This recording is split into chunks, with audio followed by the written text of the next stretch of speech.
নমস্কার, আমি Amitabh Das, mother's mission স্কুলের বাংলা বিভাগের শিক্ষক। শরৎকাল, কাশের বনে দোলা লাগিয়ে শিউলি ফুলের সুবাস নিয়ে সূচনা হয় আগমনীর। মহালয়ার পূর্ণ প্রাতে বীরেন্দ্রকৃষ্ণ ভদ্রের সেই রোমাঞ্চকর কণ্ঠস্বরে বাঙালি আজও মেতে ওঠে আগমনীর ছন্দে।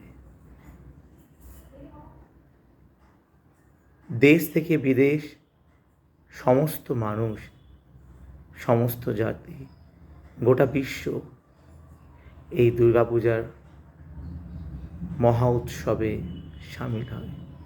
ধনী দরিদ্র নির্বিশেষে প্রতিটি মানুষ আগমনীর ছন্দে যেভাবে মেতে ওঠেন তা প্রত্যেকেরই গল্প। আগমনী কি আলাদাভাবে বলার মতন কিছু নেই। প্রত্যেক বাঙালির রক্তে শিরায় শিরায় ধমনীতে ধ্বনিত হয় আগমনীর বার্তা। দেবী দুর্গা মর্তে আগমনে ধনী দরিদ্র নির্বিশেষে এই উৎসবে মেতে ওঠেন। সপ্তমীর পূর্ণ প্রাতে নবপত্রিকার প্রবেশ বা স্থাপনের মাধ্যমে সূচনা হয় এই পূজার।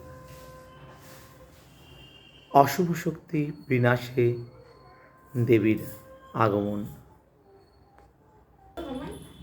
বর্তমান যে কঠিন পরিস্থিতির মধ্যে দিয়ে আমরা চলেছি, সেইখানে প্রত্যেক মায়ের কাছে আমাদের সেই একটাই নিবেদন, এই কঠিন পরিস্থিতি থেকে সমস্ত বাঙালিকে যেন তিনি পরিত্রাণ করেন।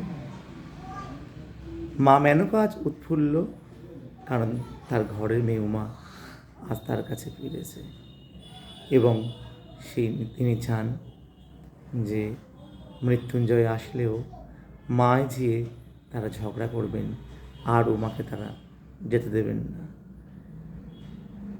গোটা বাংলা আজ সেজে উঠেছে, আগমনের ছন্দে মেতে উঠেছে, প্রত্যেকেই আজ উৎফুল্ল।